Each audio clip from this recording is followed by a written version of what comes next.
नमस्कार, मेरा नाम डॉक्टर सृष्टि जैन है। मैं महात्मा गांधी अस्पताल में एडिशनल डायरेक्टर हूँ क्रिटिकल केयर विभाग में, और मैं यहाँ पर एक्मो सर्विसेज की डायरेक्टर भी हूँ। आज हम जानेंगे कि एक्मो क्या होता है। एक्मो एक बहुत ही अत्याधुनिक प्रकार की पद्धति है जिससे हम जिन मरीजों का हार्ट टेम्परेरी रूप से फेल हो गया हो या फिर उनके लंग्स टेम्परेरी रूप से फेल हो गए हों, उनको हम बचा सकते हैं। थोड़ा हम इसके बारे में डिटेल में समझेंगे। मरीज के लंग्स टेम्परेरी रूप से फेल हो जाना, इसका क्या मतलब है?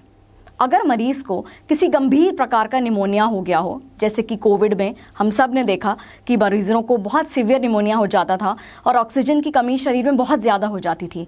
ऐसे में मरीजों को हम आईसीयू में भर्ती करते थे और वेंटिलेटर सपोर्ट पर लेते थे।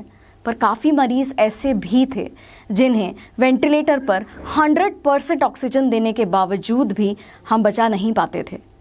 यहाँ आता है एक्मो का रोल। एक्मो उन मरीज़ों के लिए बहुत हेल्पफुल साबित होता है जिन मरीज़ों का वेंटिलेटर पर भी ऑक्सीजन का सैचुरेशन इम्प्रूव नहीं हो रहा हो।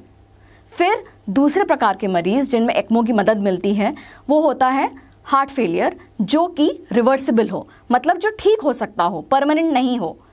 तो इसमें हम उन मरीजों का इलाज करते हैं जिन्होंने सल्फोस पॉइजन ले लिया हो। अब तक हम सबको पता था कि सल्फोस लेने के बाद हम मरीज को नहीं बचा पाते हैं, परंतु एक्मो पद्धति के आने से आज हम उन मरीजों को भी बचा सकते हैं, क्योंकि सल्फोस दवाई का असर शरीर में 25 से 40 घंटे तक रहता है और वो हार्ट के पंपिंग को पूरी तरह से खराब कर देता है। वहाँ एक्मो तब तक एक आर्टिफिशियल हार्ट का रोल प्ले करता है जब तक मरीज के शरीर से सल्फोस पूरी तरह से निकल नहीं जाए। फिर और क्या क्या कारण हैं जिनमें हम एक्मो का यूज़ कर सकते हैं? अगर कोई मरीज़ हार्ट या लंग ट्रांसप्लांट के लिए ऑर्गन्स का वेट कर रहा हो, हम तब भी एक्मो का सपोर्ट का सहारा दे सकते हैं मरीज़ को। अब एक्मो पद्धति में होता क्या है, थोड़ा सा हम समझते हैं। एक्मो में हम शरीर की बड़ी नस, जैसे कि गर्दन की नस या पैर की नस, वहाँ पर एक कैनुला डालते हैं, जिस कैनुला से शरीर से रक्त बाहर आ जाता है। फिर वो एक्मो मशीन के पंप के द्वारा एक्मो मशीन के ऑक्सीजनेटर में जाता है, जहाँ पर शरीर के ब्लड को ऑक्सीजन प्रदान कर देता है वो पंप, और फिर वापस वो ऑक्सीजनेटर से शरीर में एक दूसरी कैनुला के माध्यम से वापस आ जाता है।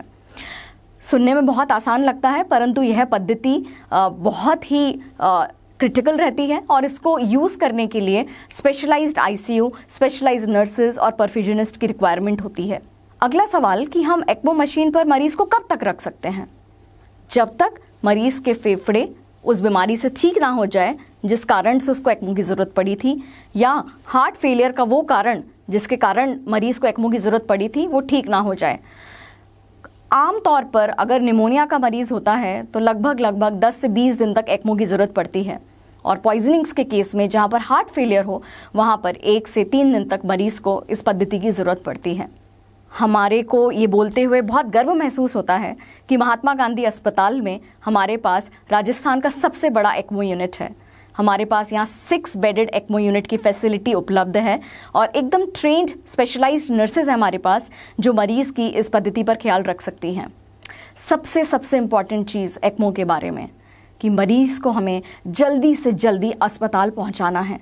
जितना हम लेट करते हैं उतना ही मरीज़ के बचने के चांसेस कम होते हैं। धन्यवाद।